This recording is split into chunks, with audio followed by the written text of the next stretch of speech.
This is a Hi Remote from hiremote.com. It's a universal remote control. We'll just show you what's inside. So this Hi Remote uses a 3.5mm headphone jack and has a keychain design to make sure you won't lose it.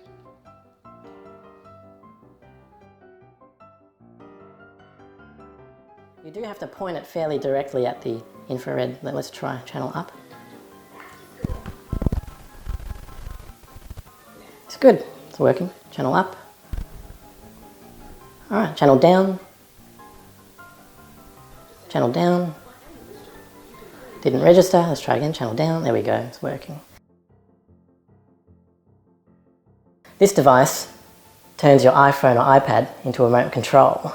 It has a 3.5mm plug for your iPhone headphone socket, and the Hi Remote app here transmits signals through the headphone jack and out the infrared bulbs on the top. To install, just go to the App Store and download. You'll have to search for Hi Remote. The app is actually called Hi Remote Pro. It's about 20 megabytes. So once you've downloaded that, which I have earlier, you just go down, we have to just change the settings and just make sure that the settings are okay. So go to Settings, General, right? Go down to Accessibility. Let's see. Make sure mono is off. See, mono audio has to be off. So as you can see there, right? So now we'll go and run the app.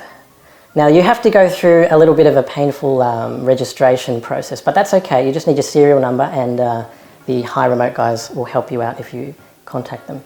Now, what you have to do is select your TV brand. So it's going to say, once you've done the registration, you go here. This is going to say My Remote. So you add your TV brand. See, TV. Well, you've got cable, DVD, Blu-ray, CD player, air conditioner. You can do all sorts of things.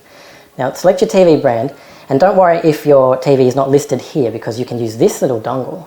This is the DIY dongle here. Use this one to copy. You can use this one to copy any remote control. Okay, so we'll show you how to do that either later on in another video. Now, let's see. Once you've chosen your TV brand, it will load, and a few seconds later, you can get going. Now, we're going to show you how to actually program a remote control. Alright, so I'm going to move this over here. We're going to use a DIY dongle, alright, here. I'll plug that in. Now this is because I'm over at my friend's house right now, and he has a Sonic TV, okay? And Sonic, as you can see, is not listed here, alright? So what we're going to do is go back. I'm going to plug in the dongle so this little black thing is facing to the left, alright? I'm going to point the actual remote control. I'm going to point the remote control so you can see clearly. It's just very close, right? Now, I'm going to add a TV by pressing, if you can see here, this information. Setting DIY controller, custom DIY. Enter a device name. I'm going to say the Sonic TV, and you can name it whatever you want, all right? Oh, it's too long. Well, let's just call it the Sonic. All right. Now you'll see this button. Press the Add button, and let's just firstly go down and add an on. Power on. So I'm just going to call it on. It's going to ask you to tell it what the name is. See, you've got on. I'm also going to add an up for channel up. You can name it whatever you want, and you can add whatever you want. One for channel down.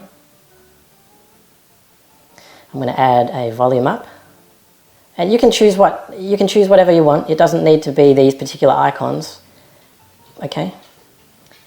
Now just get ready, because the next part is a bit tricky. It requires a little bit of trial and error and a bit of repetition in case. I'm going to press done here. It's going to ask you to pick a room. I guess it's like, lounge room or whatever, but I'm just going to say done. And there we go, the Sonic.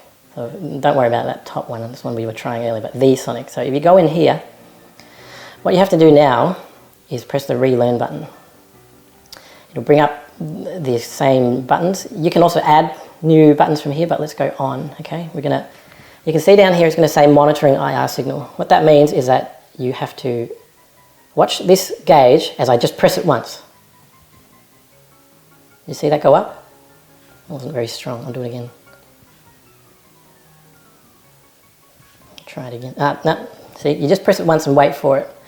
Now what you do is take your phone or take your iPad or whatever it is and point it at the TV and press test. Now if the TV does turn on, you're very lucky, because to be honest it didn't work for us the first time. But if it does turn on, press learn success. And to be honest with you, we had to go through all the buttons, and such as this, channel up.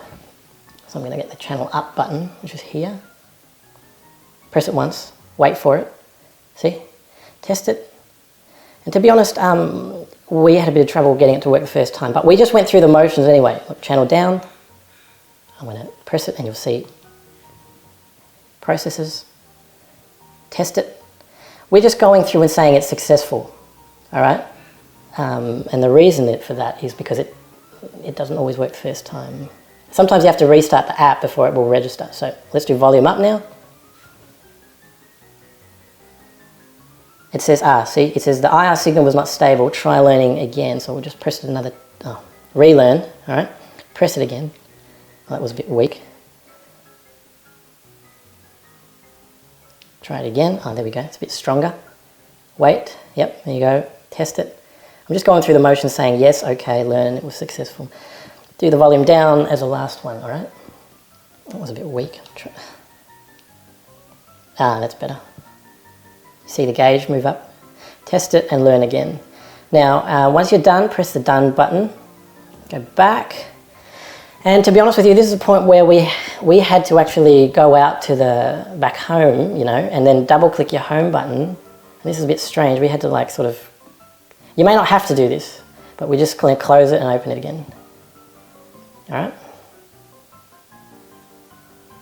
And there we go, the Sonic.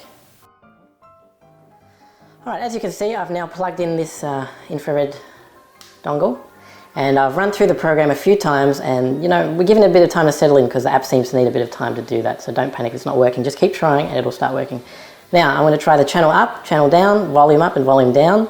You do have to point it fairly directly at the infrared. Let's try channel up. It's good, it's working. Channel up. All right, channel down. Channel down.